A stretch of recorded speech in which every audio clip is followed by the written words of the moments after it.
Dah. Oke. Assalamualaikum warahmatullahi wabarakatuh. Selamat siang teman-teman semua. Gimana kabarnya? Baik. Alhamdulillah baik. Oke. Kita langsung aja masuk ke pelajaran. Sebelumnya saya mau nanya-nanya. Hari ini kalian udah belajar apa ya? Belum belajar? Udah. Lampu Pak, udah belum nyala. Ya, kiranya belum saya nyalain. Oke. Sebelum saya belajar, saya mau sedikit cerita. Saya kalau setiap pagi itu selalu usahain baca berita. Entah berita apapun pasti saya baca. Kayak misalkan berita apa sih yang baru-baru ini lagi hangat? Agus. Ada Agus seorang kiai, ada Agus yang buta, ada Agus yang mohon maaf buntung. Nah, itu kan berita, diberitakan banyak berita sana sini menulis tentang Agus, ya kan? Dan mengenai tentang berita, ya kan? Kadang itu berita yang selalu kita baca itu kadang suka menggiring kita terhadap opini-opini yang positif.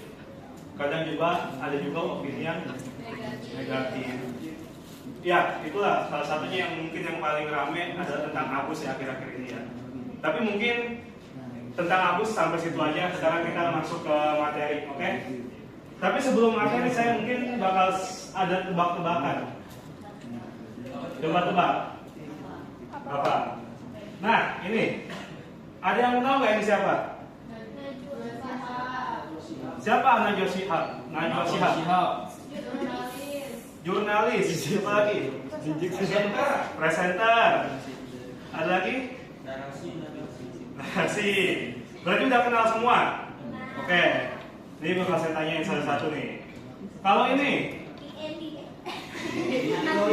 Iya benar, namanya Kik Endi. Nama aslinya? Andi F. Noya. Siapa Andi F. Noya? Presenter juga, sama kayak Najwa Shihab. Selain presenter ada lagi ngerjain dia? Menulis buku. Ada lagi? Ngurusin anaknya. Ngurusin anaknya. Ya, tanggung jawab sebagai orang tua benar mengurus anaknya, benar. Oke, berarti udah kenal juga. Kita lanjut lagi. Kalau ini, Surya Paloh siapa? Ketua partai, politikus. Apa lagi? Nasdem, ketua partai ya, ketua partai Nasdem. Tahu nggak dulu pekerjaannya dia apa? Sebelum dia terjun ke dunia politik. Apa? Oh, main bola nggak mungkin. Belajar Pak, kerjanya belajar. Oke, kerjanya belajar. Ya, sama Surya Paloh juga termasuk seorang jurnalis, wartawan dulunya. Sama seperti kayak tadi Andi F. Noya, terus siapa lagi? Najwa Shihab. Masih sama mereka. Kalau yang ini, mukanya sering dijadiin stiker WhatsApp, Karni Ilyas. Sering lihat di acara apa? ELC, Indonesia Lawyers Club. Kita rehat sejenak, oke. Tapi nggak sekarang, belum mau istirahat. Oke, tahu juga, lanjut. Kalau ini, semakin kesini semakin susah. Ayo. Ada yang tahu? Yang punya Kompas.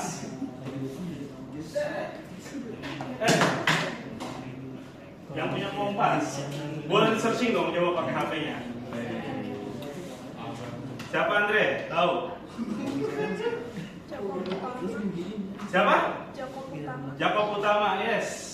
Seorang penerbit Gramedia, kayak Kompas Gramedia, Kompas itu punya Jakob Utama, seorang pengusaha di bidang pers terutama.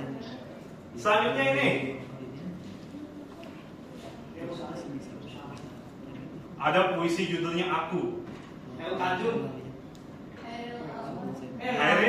Wah, Hairil Tanjung beda lagi. Ya, Hairil Anwar. Penulis puisi yang judulnya Aku, terkenal. Berarti udah tahu nih. Kalau ini, kelihatan nggak? Hah? Muhammad Yamin, oke. Muhammad Yamin, ada yang tahu kerjaannya sebagai apa? Bukan tukang mie Yamin ya. Ya, Mie Yamin salah satu tokoh perumus Pancasila. juga dia kerjaannya adalah sebagai seorang sastrawan dan juga sebagai penulis juga, peneliti juga, penulis juga. Oke, udah pada tahu nih. Kalau ini pasti tahu dong, anak sejarah. Muridnya siapa ya? Punya buku namanya Student Hijau. Penulis buku Student Hijau. Ada pernah baca mungkin teman-teman sekalian? Marco Kartodikromo. Oke, dia juga seorang penulis. Karya terkenalnya itu, ya tadi saya bilang Student Hijau. Itu buku yang bagus tentang seorang orang Indonesia yang bersekolah di Belanda. Oke, kalau sudah kenal. Yang terakhir adalah ini. Tahu dong siapa? Ayo, yang tahu. Tirto Adi Suryo atau Tirto Adi Suryo. Siapa Tirto Adi Suryo? Tirto. Ada yang tahu Tirto Adi Suryo? Ya, Tirto Adi Suryo. Kalau sekarang kita mengenalnya dengan Bapak Pers Indonesia. Nah, dari tadi saya udah ngomongin tentang berita hari ini. Saya ngasih tokoh tentang para tokoh-tokoh pers, tokoh presenter, jurnalis dan sebagainya. Kali ini kita bakal belajar mengenai pers dan sastra pembawa kemajuan. Kenapa sih pers dan sastra dianggap sebagai sebuah pembawa kemajuan?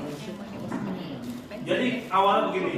Tadi kita udah dengar penjelasan mengenai, atau mungkin kita pernah dengar mengenai politik etis. Apa aja program politik etis? Irigasi, edukasi dan edukasi. Awal abad ke-20, para priai dan bumi putra terpelajar. Berarti dia mendapatkan edukasi. Nah, para priai dan bumi putra ini yang terpelajar, dia bisa membaca, mengerti kan apa yang sedang terjadi di dunia luar. Apa pergerakan yang terjadi di dunia luar? Ada mungkin pergerakan kaum buruh, revolusi industri dan sebagainya. Mereka belajar, mereka yang terpelajar itu menuangkan gagasannya melalui media cetak atau pers. Entah itu gagasannya mengenai isu sosial yang terjadi tentang penindasan oleh kolonialisme Belanda, atau yang sedang terjadi di Eropa, politik yang memanas di Hindia Belanda atau di negeri Belanda, ekonomi, kesehatan, wabah penyakit di Indonesia dan sebagainya, itu menjadi isu yang populer. Akibat tulisan-tulisan tadi, gagasan-gagasan yang dituangkan ke dalam pers, itu bisa dikatakan adalah sebuah kemajuan. Oke? Ada yang mau bertanya sampai sini? Belum, oke. Selanjutnya, kata kemajuan menjadi populer. Kemajuan diartikan dengan pendidikan, pencerahan, peradaban, modernisasi, kehidupan yang sukses. Kayak misalkan kalian pernah belajar mengenai restorasi Meiji. Lihat restorasi Meiji, sebuah kemajuan.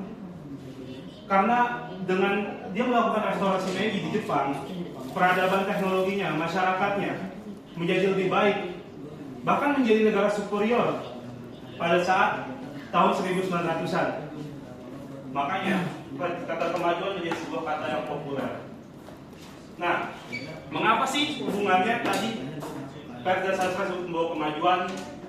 Pers merupakan sarana berpartisipasi dalam gerakan emansipasi, kemajuan, dan pergerakan nasional. Surat kabar dan terbitan berkala sebagai alat pembentuk pendapat umum dan propaganda ide nasionalisme kebangsaan pada tahun 1900-an pada zaman pergerakan nasional. Ini membangkitkan dan menguatkan semangat juang rakyat Indonesia dalam meraih dan mempertahankan kemerdekaan. Pers juga menjadi media utama yang digunakan untuk menyampaikan kritik terhadap kebijakan Belanda, mobilisasi massa, dan menyampaikan informasi. Nah, teman-teman, ada satu hal yang mau saya kasih tahu ke kalian. Zaman berubah, zaman bergerak. Sebuah perlawanan yang awalnya digunakan dengan angkat senjata, karena adanya pendidikan dan ilmu pengetahuan, berubah menjadi perlawanan tanpa angkat senjata. Salah satunya adalah dengan menulis. benda sekecil ini dapat membunuh seseorang. Ada yang tahu nggak gimana caranya? Gimana? Tintanya masukin ke air minum Pak. Kitanya masukin ke kenapa kalau orang mata dicolok kayak John? Mungkin Kan bisa juga. bisa. Cuma mungkin terlalu direct kali. Oke, ya.